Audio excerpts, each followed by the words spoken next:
ಇವತ್ತಿನ ವಿಡಿಯೋದಲ್ಲಿ ತುಂಬಾ ಸಿಂಪಲ್ ಆಗಿ ಕಡಲೆ ಮತ್ತು ಆಲೂಗಡ್ಡೆ ಹಾಕಿ ದಿಢೀರನೆ ಮಾಡುವಂಥ ಸಾರು ರೆಸಿಪಿನ ತೋರಿಸ್ತಾ ಇದ್ದೀನಿ. ನೀವೇನಾದರೂ ಗಡಿಬಿಡಿಯಲ್ಲಿದ್ದರೆ ಇದನ್ನು ಮಾಡಿ ನೋಡಿ, ಈಸಿಯಲ್ಲಿ ಆಗುತ್ತೆ. ಅದೇ ಫಸ್ಟಿಗೆ ಎಲ್ಲ ರೆಡಿ ಮಾಡಿ ಇಟ್ಕೊಳ್ಳಿ.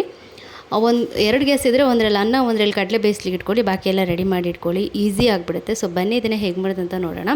ಫಸ್ಟಿಗೆ ಇಲ್ಲಿ ಎಣ್ಣೆ ಹಾಕ್ಕೊಂಡಿದ್ದೀನಿ. ಎಣ್ಣೆಗೆ ಪಲಾವ್ ಎಲೆ ಹಾಗೆಯೇ ಸ್ವಲ್ಪ ಲವಂಗನ ಹಾಕ್ಕೊಂಡಿದ್ದೀನಿ. ಚಕ್ಕೆ ಇದ್ದರೆ ಅದನ್ನು ಕೂಡ ಹಾಕ್ಕೊಳ್ಳಿ. ಈಗ ಒಂದು ನೀರುಳ್ಳಿ ಹಾಗೆಯೇ ಒಂದು 2 ಕಾಯಿ ಮೆಣಸನ್ನು ಹಾಕ್ಕೊಂಡಿದ್ದೀನಿ. ನಿಮಗೆ ಖಾರಕ್ಕೆ ಬೇಕಾದಷ್ಟು ನೀವು ಹಾಕ್ಕೊಂಡ್ರೆ ಆಯಿತು. ಇಲ್ಲಿ ನಾನು 2 ಕಾಯಿ ಮೆಣಸನ್ನು ಕಟ್ ಮಾಡಿ ಹಾಕ್ಕೊಂಡಿದ್ದೀನಿ. ಈಗ ಇದನ್ನು ಸ್ವಲ್ಪ ಫ್ರೈ ಮಾಡ್ಕೊಳ್ಳೋಣ. ಇದರ ಕಲರ್ ಚೇಂಜ್ ಆಗೋ ತನಕ ಇದನ್ನು ಫ್ರೈ ಮಾಡ್ಕೊಳ್ಬೇಕು. ಈಗ ನೋಡಿ ಸ್ವಲ್ಪ ಹೌದೋ ಅಲ್ಲ ಅಂತ ಸ್ವಲ್ಪ ಕಲರ್ ಚೇಂಜ್ ಆಗಿದೆ. ಈಗ ನಾನು ಇದಕ್ಕೆ ದೊಡ್ಡದು 2 ಟೊಮೆಟೊನ ಹಾಕ್ಕೊಂಡಿದ್ದೀನಿ. ಅಂದರೆ ಮೀಡಿಯಮ್ ಸೈಜ್ಗಿಂತ ಒಂದು 2 ದೊಡ್ಡ ಟೊಮೆಟೊನ ಕಟ್ ಮಾಡಿ ಹಾಕ್ಕೊಂಡಿದ್ದೀನಿ. ಯಾಕೆಂದರೆ ಇಲ್ಲಿ ಬೇರೆ ಏನು ಮಸಾಲೆ ಇಲ್ವಲ್ಲ, ಹಾಗಾಗಿ.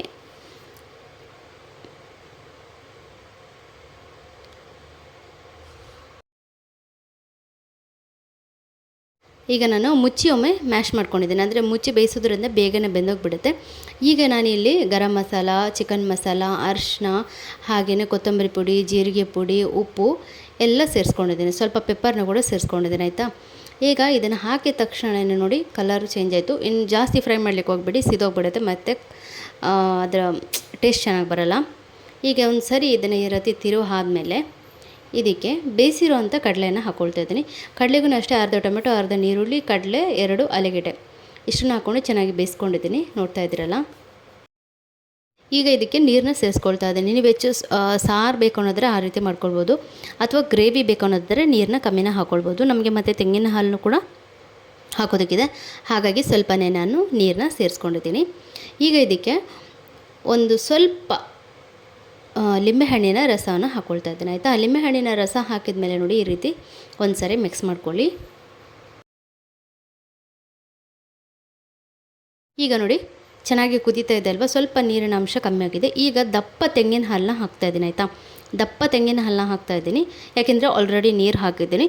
ನೀರು ಹಾಕ್ತಿದ್ರೆ ದಪ್ಪ ತೆಂಗಿನ ಹಾಲು ಹಾಕಿದರೂ ಸಾಕು. ಸೊ ಇವಾಗ ನೋಡಿ ಚೆನ್ನಾಗಿ ಕುದಿಸ್ಕೊಳ್ಳೋಣ. ಈಗ ಒಂದು ಸಾರಿ ಚೆನ್ನಾಗಿ ಮಿಕ್ಸ್ ಮಾಡಿಕೊಂಡು ಈ ಟೈಮ್ನಲ್ಲಿ ನಿಮಗೆ ಏನಾದರೂ ಉಪ್ಪು ಖಾರ ಬೇಕು ಅನ್ನೋದ್ರೆ ಮತ್ತೆ ನೀವು ಸೇರಿಸ್ಕೊಳ್ಬೋದು. ಈಗ ಅದನ್ನು ಮುಚ್ಚಿ ಒಂದು ಸಾರಿ ಚೆನ್ನಾಗಿ ಕುದಿಸ್ಕೊಳ್ಳೋಣ. ಈಗ ನೋಡಿ ಚೆನ್ನಾಗಿ ಇದನ್ನು ಒಂದು ಸಾರಿ ಕುದಿಸ್ಕೊಂಡು ಇಳಿಸ್ಕೊಂಡು ಆದಮೇಲೆ ನೋಡಿ ಈ ಥರ ಕಾಣ್ತಾ ಇದೆ. ಹಾಗೆಯೇ ನೀವು ವೈಟ್ ರೈಸು, ಚಪಾತಿ, ಪೂರಿ, ಪರೋಟ ಎಲ್ಲದಕ್ಕೂ ತುಂಬಾ ಚೆನ್ನಾಗಿರುತ್ತೆ. ಖಂಡಿತ ನೀವು ಒಮ್ಮೆ ಟ್ರೈ ಮಾಡಿ ನೋಡಿ, ನಿಮಗೆ ಇಷ್ಟ ಆಗೇ ಆಗುತ್ತೆ. ವಿಡಿಯೋ ಇಷ್ಟ ಆದಲ್ಲಿ ಲೈಕ್ ಮತ್ತು ಶೇರ್ ಮೂಲಕ ಸಪೋರ್ಟ್ ಮಾಡೋದನ್ನು ಮರಿಬೇಡಿ. ಸಿಗೋಣ ಮತ್ತೊಂದು ವಿಡಿಯೋದಲ್ಲಿ. ಅಲ್ಲಿವರೆಗೆ ಎಲ್ಲರಿಗೂ ಧನ್ಯವಾದಗಳು. ಮಂಗನಕಲೆ ತದಾಯ್ ಬೋಡು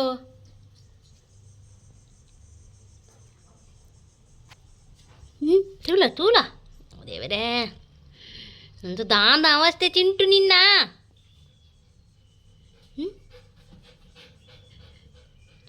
ತೂಲ ಇಡೀ ಮೈ ಎಣ್ಣೆ. ನಿಕ್ಳಿಗೆ ಆತು ಗೊತ್ತಿದ್ಯಾ.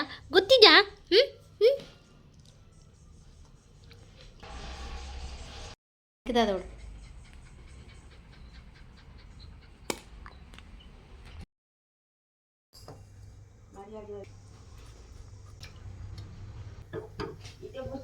ಇದಕ್ಕೆ ಮುಚ್ಚೋಣ.